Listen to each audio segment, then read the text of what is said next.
ഇതുപോലത്തെ റീഫില്ലൊക്കെ എല്ലാവരുടെ കയ്യിലും കാണുമല്ലോ.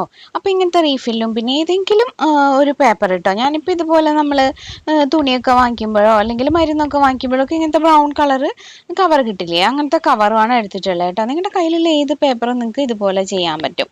അപ്പോൾ ഈ ഒരു ഐഡിയ നിങ്ങൾ കണ്ടു നോക്കിയിട്ട് താല്പര്യമുള്ളവരൊക്കെ ട്രൈ ചെയ്ത് നോക്കണേ, എന്നിട്ട് ഫീഡ്ബാക്ക് പറയൂ കേട്ടോ. അപ്പം നമുക്ക് ഇന്നത്തെ ഐഡിയ കാണാം. ഇപ്പം ഇതാ എൻ്റെ കയ്യിൽ ഇതുപോലത്തെ കുറച്ച് ബ്രൗൺ കളറുള്ള കവറുകൾ ഉണ്ട് കേട്ടോ. അപ്പോൾ ജസ്റ്റ് ഒന്ന് കൈ വെച്ചൊക്കെ ഒന്ന് പറ്റുന്ന പോലൊക്കെ ഒന്ന് ചുളിവൊക്കെ കളഞ്ഞു വെച്ചിട്ടുണ്ട്.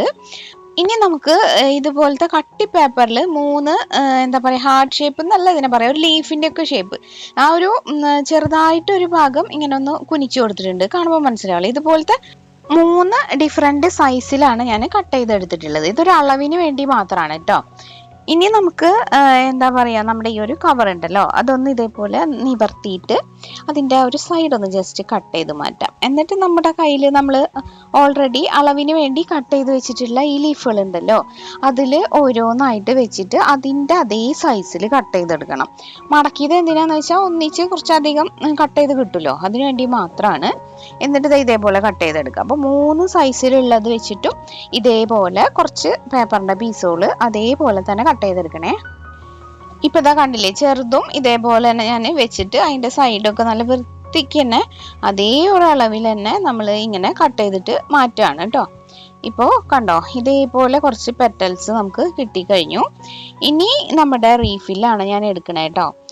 നമ്മുടെ കയ്യിലുള്ള ഈ റീഫിൽ ഓരോ പെറ്റലിൻ്റെ ഉള്ളിലും വെച്ചിട്ട് ഇതേപോലെ ഒന്ന് ചുരുട്ടിയെടുക്കുക. കണ്ടോ, ഇതേപോലെ നല്ല ടൈറ്റിൽ നമുക്ക് ചുരുട്ടിയെടുത്തിട്ട് ഒന്ന് ഇങ്ങനെ പ്രസ് ചെയ്ത് കൊടുക്കുക. അതിങ്ങനെ എന്താ പറയുക, നല്ല ബലത്തിൽ ഇങ്ങനെ പ്രസ് ചെയ്ത് കൊടുക്കണം കേട്ടോ.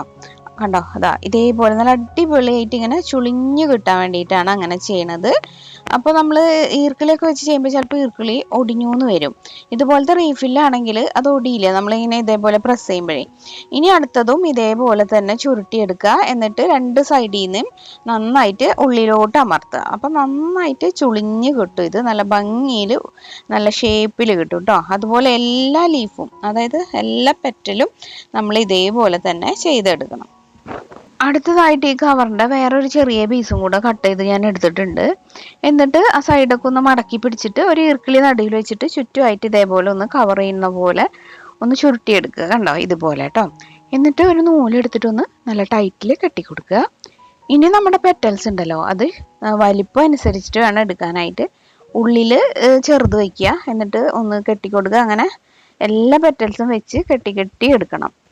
ഏറ്റവും നടുവിലായിട്ട് ഏറ്റവും ചെറിയ 3 പെറ്റൽസ് ആണ് ഞാൻ ഇതേപോലെ വെച്ച് കൊടുത്തത്. എന്നിട്ട് ഇതാ നൂല് വെച്ചിട്ട് നന്നായിട്ട് ഒന്ന് ടൈറ്റ് ചെയ്തു.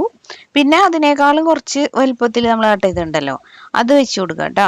അപ്പോൾ ഇതിങ്ങനെ ഓരോന്ന് അറ്റാച്ച് ചെയ്ത് വരും തോറും അത് ഭംഗിയുള്ളൊരു ഫ്ലവറായി മാറിക്കൊണ്ടിരിക്കുകയാണ്. കണ്ടില്ലേ, ഇതേപോലെ.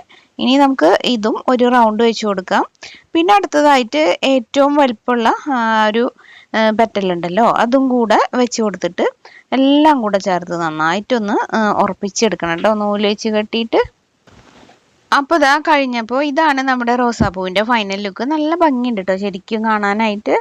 ഈ ഒരു കവറാണെന്നൊന്നും ഒട്ടും മനസ്സിലാവില്ല കണ്ടു കഴിഞ്ഞാൽ. നല്ല ഡ്രൈ ഫ്ലവേഴ്സിൻ്റെ ഒക്കെ കൂട്ടത്തിലൊക്കെ നമുക്ക് വേണമെങ്കിൽ വെച്ച് കൊടുക്കാൻ പറ്റും.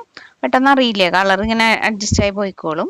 ഇനി അതിൻ്റെ തണ്ട് ഈർക്കിളിയല്ലേ, അപ്പോൾ അതുമ്മ ചുറ്റാൻ വേണ്ടിയിട്ട് ചെറിയൊരു നീളത്തിലുള്ള ഒരു പീസ് കവർ ഞാൻ എടുത്തു.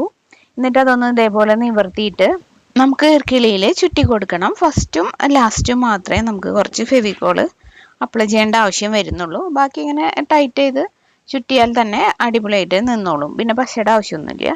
അപ്പം ഞാൻ ഇതും ഇങ്ങനെ ചുറ്റിയെടുത്തു. ലാസ്റ്റും ഫെവിക്കോൾ വെച്ച് ഒട്ടിച്ചു. ഇതുപോലുള്ള 2-3 പൂക്കളും കൂടെ ഞാൻ ഉണ്ടാക്കിയിട്ടുണ്ട്. ഇതാ കണ്ടോ, എല്ലാം കൂടി ആയപ്പോൾ നല്ല ഭംഗിയുണ്ട് ശരിക്കും കാണാനായിട്ട്. അപ്പോൾ ഇതിന് ലീഫ് വേണമെങ്കിൽ ഈ ഒരു പേപ്പർ വെച്ച് തന്നെ ചെയ്യാം. ഞാൻ കുറച്ച് ഉണങ്ങിയ ലീഫ് കൂടി ഇരിക്കുന്നുണ്ടായിരുന്നു, അത്രയ്ക്ക് അങ്ങോട്ട് മാച്ചൊന്നും ഇല്ല, എന്നാലും വെറുതെ ഇങ്ങനെ ജസ്റ്റ് ഒന്ന് അറ്റാച്ച് ചെയ്ത് കൊടുത്തു എന്നേ ഉള്ളൂ കേട്ടോ. അപ്പോൾ ഇതിനേക്കാളും നല്ലത് ഈ ഒരു പേപ്പർ വെച്ചിട്ട് തന്നെ ചെയ്തെടുക്കുക. അതല്ലെങ്കിൽ നല്ല ലീഫ് പോയിട്ട് പുറത്തുനിന്ന് എടുത്തുകൊണ്ട് വന്നാൽ മതി. ഒന്ന് വാർണിഷ് ചെയ്ത് കൊടുത്താൽ കുറേ നാൾ കേടാവില്ല കേട്ടോ, ലീഫിന് മാത്രം. ഈ ഒരു പേപ്പറിന് വാർണിഷൊന്നും അടിക്കരുതേ. അപ്പോൾ ഇതേപോലെയാണ് ഫൈനൽ ലുക്ക് വന്നിട്ടുള്ളത്. നല്ല ഭംഗിയാണ് കാണാനായിട്ട്. ഡ്രൈ ഫ്ലവേഴ്സൊക്കെ വീട്ടിലുണ്ടെങ്കിൽ അതിൻ്റെ കൂട്ടത്തിൽ 2 ഉണ്ടാക്കി വെച്ച് കൊടുക്കുക കേട്ടോ. നല്ല ഭംഗിയായിരിക്കും. അപ്പോൾ ഈ ഒരു കുഞ്ഞ് ഐഡിയ എല്ലാവർക്കും ഇഷ്ടപ്പെട്ടിട്ടുണ്ടാവും എന്ന് വിചാരിക്കുന്നു. ഇതിലിപ്പോൾ എല്ലാം വേസ്റ്റ് തന്നെയാണ്. അല്ലേ, കവറൊക്കെ നമ്മൾ എന്തെങ്കിലും വാങ്ങിക്കുമ്പോഴൊക്കെ കിട്ടുന്നതാണ്. പിന്നെ കുറച്ച് ഈർക്കിളി, അത് മാത്രമേ ഉള്ളൂ. പിന്നെ ഇത്തിരി പശ മാത്രമേ ഉള്ളൂ. ഒരു പൈസ എന്ന് പറഞ്ഞാൽ അതും ഒരു തരി മതി. അപ്പോൾ ഇന്നത്തെ ഈ ഒരു കുഞ്ഞ് ഐഡിയ എല്ലാവർക്കും തന്നെ ഇഷ്ടപ്പെട്ടിട്ടുണ്ടാവും എന്ന് വിചാരിക്കുന്നു. വീഡിയോ ഇഷ്ടപ്പെട്ടിട്ടുണ്ടെങ്കിൽ ലൈക്ക് ചെയ്യാനും ഷെയർ ചെയ്യാനും അഭിപ്രായങ്ങൾ അറിയിക്കാനും ചാനൽ പുതുതായിട്ട് കാണുന്നവരൊക്കെ ഒന്ന് സബ്സ്ക്രൈബ് ചെയ്ത് സപ്പോർട്ട് ചെയ്യാനും മടിക്കില്ലല്ലോ.